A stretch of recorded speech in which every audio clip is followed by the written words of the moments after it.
Hello, friends. Is that how Miley does it? I don't know.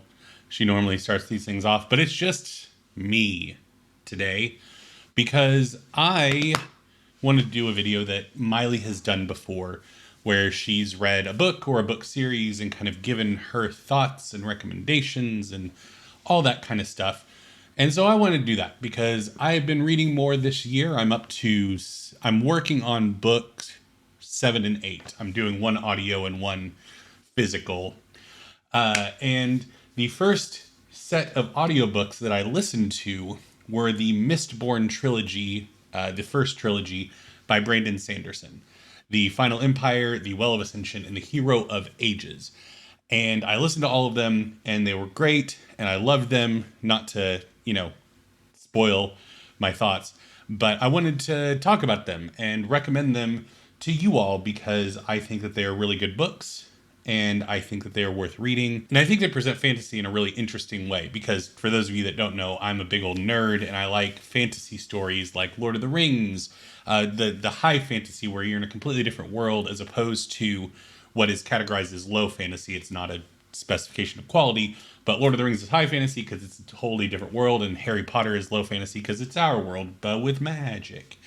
And so I really like high fantasy, and this was the most accessible high fantasy series I've ever read. Oftentimes, when you say something like high fantasy and compare it to Lord of the Rings, people will start to shut down because they think that it's going to be like Tolkien.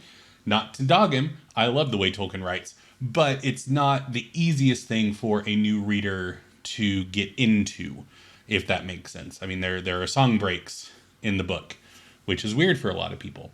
But with Mistborn, it's written in a very conversational tone. It's very grounded, very level, from a prose standpoint. So it's not hard to read. But kicking things off with where the story kind of starts, you're the protagonist of this book, and the reason why I really wanted to talk about it is because it's a perspective that I don't really read a whole lot of, in that you start off following a young woman who is living on the street and is still reckoning, and throughout the entire series is still reckoning with the emotional trauma of her brother having both emotionally and physically abused her in their past, and her kind of opening herself up to this new world and these new people as the story goes on.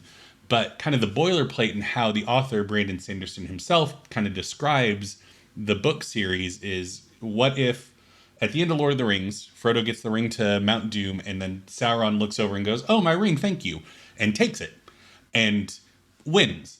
And the book series takes place 1,000 years after that. So you're kind of in a post-apocalyptic fantasy setting, but it's not like, well, the landscape is pretty desolate. Like, there's no green plants anymore. The sun is red. So yeah, I mean, it is very post-apocalyptic.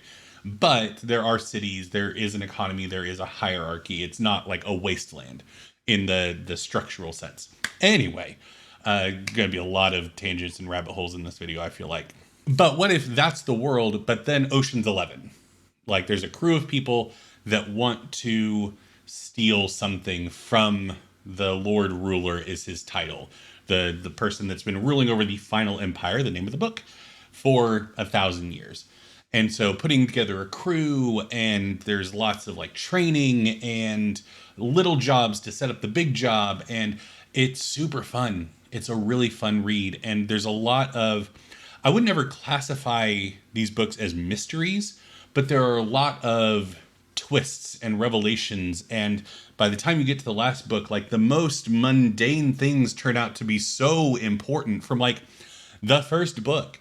I was so glad that I read these back to back so that I could remember what was being referenced, because I feel like if I would have like spaced it out too much, I would just be like, what are they talking about? And then I would have had to go on the internet and be like, oh, I remember that from a year ago when I read the first one. So, it may not have been that bad, but everything pays off. It's such a well-structured trilogy. And I really appreciate the fact that the author, Sanderson, it was clear that he set out to write 3 really great books. Not, I'm going to continue this series until people lose interest. Like, I'm going to do 3 and then move on. from these characters and into different stories, because obviously he's a very prolific writer. But the stories that he tells and the progression of Vin, the main character, as she grows out of being a street urchin into a very self-possessed hero at the center of this fantasy story, is so well done and so believable, in the sense that, like I said, she's dealing with her emotional trauma and kind of the internal struggle and the self-doubt all the way through the books. There's never a point where like she attains a certain level of power and goes, aha, I have overcome all of my struggles and now I can be a real hero. Like, even until the 11th hour, she is still struggling with concepts like trust and abandonment and love, and what does love mean and how does that manifest, and can you love somebody unconditionally. And it's just so good. It's so good. And I mean, where Sanderson really shines for me is the characters. Like, by the time you reach book 3, you care so much about characters that when you first meet them, you probably find exhausting. There's one character in particular, Breeze, who is the talker of the group. So without getting too deep down the rabbit hole of how the magic system works, because there is magic, high fantasy, Breeze can calm people's emotions. He can pick which emotions he wants people to have suppressed, so that then the emotions they're left with are heightened. So if somebody is like on a battlefield, and they're feeling like nervous and courageous and afraid, he can lower their fears so that they can still charge and fight. That's Breeze's magic abilities. But when you first meet him, he is like the biggest beehole manipulator, like up his own butt about everything. And then by the time you get to book 3, you care so much about Breeze's story and the impact that he has had. And yeah, it's so well done by Sanderson. And the perspective jumps around a lot, unlike a series like Harry Potter where you are with Harry 100% of the time. This series is not like that. Vin is your protagonist, I would say, but you get a lot of different perspectives, kind of like Game of Thrones, if you've read that, where you're jumping around to different people and different areas of the world and getting a lot of different perspectives, which I personally like. I think you can tell a better story that way. And at the center of all of this is the love story. I'm not going to get into names for the love story, because the whole first book, a lot of the time is spent discovering the love story. And even for somebody that is coming in completely fresh into this book series, even saying who is involved in the love story is kind of a spoiler for book 1. So I'm just going to say that the love story at the center, Vin is involved. I will say that she is she is a part of the love story. Well, but Harry wasn't anyway. The central love story is so masterfully well done. It is a book that I would say, from a sexual standpoint, is good for all readers. There is some kissing, and that's about as lewd as you get. Now, from the war aspect, it's a little bit more PG-13. But this book has been marketed as young adult in the past, but now it's just put in the fantasy section, not young adult fantasy.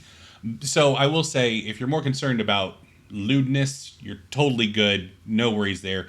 If you're more concerned about violence, then it's a little bit more iffy. Not grotesque. It's not like, I never had a hard time reading it. Just that's a little bit more intense than that.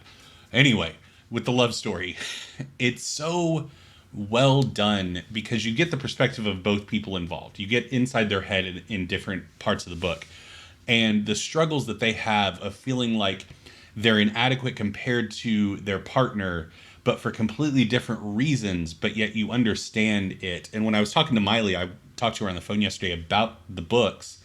I told her that so often a love story that takes a while, like these, like 3 full books before you get kind of a final sense of resolution, you can oftentimes get really frustrated, like, just talk to each other, just communicate, because it's just a misunderstanding at the central tenet of the love story. And that's not the case.